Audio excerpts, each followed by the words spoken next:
அஸ்ஸலாமு அலைக்கும் டீச்சர். அலைக்கும் சலாம் வரஹ்மத்துல்லாஹி வபரகாத்துஹு. சுகமாயிக்கிறீங்களா டீச்சர்?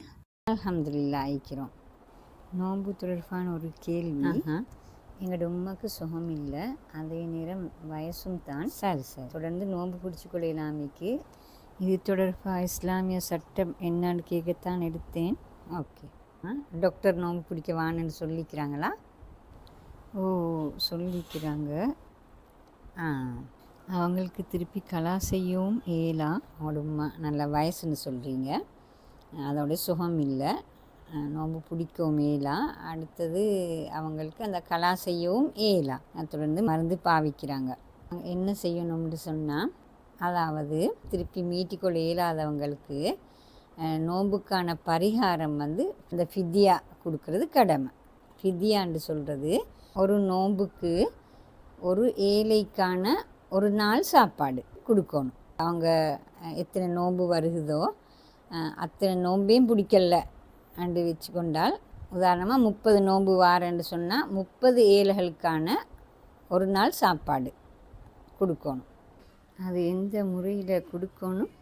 அது அவங்களுக்கு ஒவ்வொரு நாளும் வேறு வேறு ஆட்களை பார்த்து தெரிவு செஞ்சு கொடுக்கோ. மேலும் 3 குடும்பத்தையோ 4 குடும்பத்தையோ எடுத்தால் 30 பேர் வருவாங்க தானே, அப்படி கொடுக்கோ. மேலும் அது எப்படியும் சூழலை நிலைமைகளை பொறுத்து அவங்களே தீர்மானித்து கொள்ளலாம். அந்த 30 ஏழைக்கான சாப்பாடு போய் சேரும் தானே. சாப்பாடே தான் கொடுக்கணுமா டீச்சர்?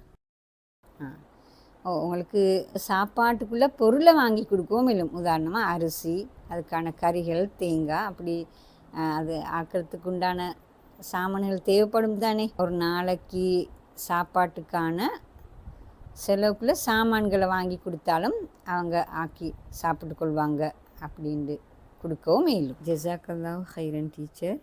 அடுத்தது மற்ற காரணங்களுக்காக நோன்பு பிடிக்க அமைக்கிறது, நோயோட சுகம் இல்லாமல் போனால் நோன்பு பிடிக்க அமைக்கிறது, அது சம்பந்தமான கொஞ்சம் தெளிவாக சொல்லிடுமா டீச்சர்?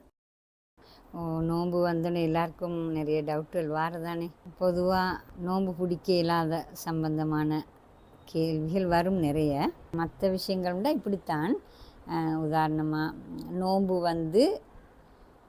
நல்ல புத்தி சுவாதீனமுள்ள நோன்பு நோக்கக்கூடிய வயதை அடைந்த முஸ்லீம்கள் அனைவருக்கும் கடமை என்று தெரியும் தானே. அந்த வகையில் சில பேருக்கு சில சந்தர்ப்பத்துக்கு விதிவிலக்குகள் ஈக்குது. அது இஸ்லாம் எங்களுக்கு தந்த சலுகை. நீங்கள் இப்போ சொன்ன மாதிரி நிரந்தர நோயாளி, வயோதிபர், அவங்களுக்கு திருப்பி மீட்டேலாம் அப்படியான ஆட்களுக்கு தான் இந்த ஃபித்யா கொடுக்கறது. ரெண்டாவது மகப்பேற்று பெண்கள், அதாவது ப்ரெக்னென்ட் லேடிஸ்ன்னு சொல்லலாம். தாய்க்கோ பிள்ளைக்கோ நோன்பு பிடிப்பதனால் ஏதாவது பாதிப்பு நடக்கும் என்று டாக்டர் சொன்னால் மட்டும் நோன்பு பிடிக்காம இருக்கலாம். ஆனால் அவங்க குறிப்பிட்ட சந்தர்ப்ப முடிய அவங்க அதை நோன்பை கலா செஞ்சு கொள்ளணும், மீட்டிக்கொள்ளணும். அந்த பாலூட்டும் தாய், சின்ன குழந்தைக்கு ஃபீட் பண்ணுறவங்க இருப்பாங்க தானே, அவங்களுக்கும் ஏதாவது காரணத்தினால டாக்டர் சொல்லியிருந்தால் அந்த குறிப்பிட்ட காலத்துக்கு நோன்பு பிடிக்காமல் இருக்கலாம். அந்த குறிப்பிட்ட சந்தர்ப்பங்கள் சீரானதுக்கு பிறகு அந்த நோன்பை கலா செஞ்சு கொள்ளணும். அடுத்தது பெண்களுக்கு நிஃபாக்குடைய காலம், அந்த காலத்துலேயும் அவங்களுக்கு நோன்பு நோக்கப்படாது. அதையும் அவங்க அந்த காலத்துக்கு பிறகு அந்த அடுத்த நோன்புக்கு கலா செஞ்சு கொள்ளணும், அதாவது மீட்டிக்கொள்ள வேண்டும். அடுத்தது பிரயாணிகள், அவங்க தான் அதை தீர்மானிக்கணும். அது அவங்களோட தூரத்தை பொறுத்து, அவங்க உடல்நிலை, களைப்பு, அது ஆளுக்கால் வேறுபடும். பிரயாணத்தில் தூரத்தை வச்சு வேறுபடும். அது ஒரு கடுமையான உடலுக்கு ஒரு கஷ்டமான ஒரு பிரயாணமாக இருந்தால் அந்த நோன்பை விட்டுட்டு பிறகு இன்னொரு சந்தர்ப்பத்தில் அந்த நோன்பை கலா செய்ய வேணும். நோன்பு திருப்பி பிடிக்கக்கூடியவர்கள், மீட்டிக்கொள்ள ஏழுமானவங்க, கடுமையான ஒரு நோய் காரணமாக நோன்புட வேண்டி வந்தால் அவங்க கட்டாயம் அதனை பிறகு மீட்டிக்கொள்ள வேண்டும், அதாவது கலா செஞ்சு கொள்ளணும். அதாவது நிரந்தர நோயாளி, வயதாளி, இவங்களுக்கு மட்டும்தான் நோன்பு கலா செய்ய இயலாத ஒரு சந்தர்ப்பம் இருக்குது. அவங்களுக்கு நோன்பு பிடிக்கிறது சிரமம், டாக்டர்னு சொல்லிக்குது நோன்பு பிடிக்கப்படாது. இன்னொரு நாளிலும் அவங்களுக்கு மீட்டே இல்லாதது. அப்படியான சந்தர்ப்பம் உள்ளவங்களும் திருப்பி மீட்ட ஏலா என்ற காரணத்தினால அந்த ஃபித்யா கொடுக்கறது கடமை. சரியா?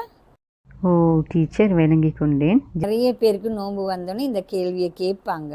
அப்படியான ஆட்கள் இந்த வீடியோ போட்டு கேட்டுக்கொண்டா ஓகே. விளங்கும் இன்ஷா அல்லாஹ்.